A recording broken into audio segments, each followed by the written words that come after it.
মধ্যপ্রাচ্যে নতুন করে উত্তেজনা সৃষ্টি করেছে ইরানের ৩টি গুরুত্বপূর্ণ পারমাণবিক স্থাপনায় মার্কিন যুক্তরাষ্ট্রের সরাসরি বোমা হামলা। মার্কিন প্রেসিডেন্ট ডোনাল্ড ট্রাম্প এই হামলার বিষয়টি নিশ্চিত করেছেন। ইরান ইসরায়েল চলমান সংঘাতের মধ্যে এই হামলা নতুন করে বড় ধরনের সংঘাতের আশঙ্কা তৈরি করেছে।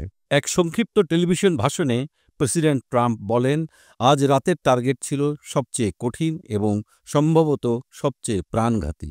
কিন্তু যদি দ্রুত শান্তি না আসে, আরও আঘাত আসবে, নির্ভুল নিশানা, গতি এবং দক্ষতায়। তিনি আরও জানান, মার্কিন লক্ষ্যগুলো এখনও শেষ হয়নি। মার্কিন বোমা হামলার মূল লক্ষ্য ছিল ইরানের পারমাণবিক কর্মসূচির জন্য গুরুত্বপূর্ণ ৩টি কেন্দ্র: ফোর্দো, নাতাঞ্জ ও ইস্পাহান। এর মধ্যে ফোর্দো ইরানের দক্ষিণে পাহাড়ের গভীরে অবস্থিত একটি ইউরেনিয়াম সমৃদ্ধকরণ কেন্দ্র, যা এতটাই গভীরে যে এটিকে ধ্বংস করা অত্যন্ত কঠিন। সেই লক্ষ্যেই যুক্তরাষ্ট্র ব্যবহার করেছে তাদের শক্তিশালী বাংকার ব্লাস্টার বোমা, ম্যাসিভ অর্ডিন্যান্স পেনিট্রেটর। প্রতিটি লক্ষ্যবস্তুর জন্য ২টি করে বোমা নিক্ষেপ করা হয়েছে বলে জানিয়েছে মার্কিন সামরিক সূত্র।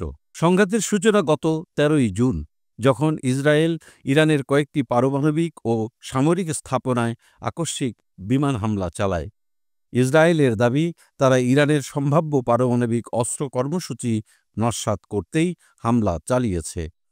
এর জবাবে তেহরান শত শত রকেট ও ড্রোন ইসরায়েল অভিমুখে ছুড়ে মারে।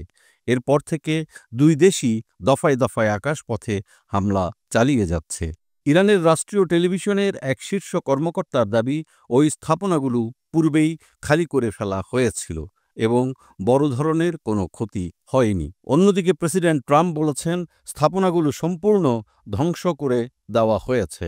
তবে মার্কিন কূটনৈতিক বিশেষজ্ঞ মার্ক কিমিট বিবিসিকে বলেন, চিরতরে ধ্বংস হয়েছে বলা যায় না। ইরান আগেই সতর্ক করেছিল, যে কোনো মার্কিন হামলা আঞ্চলিক যুদ্ধের রূপ নিতে পারে।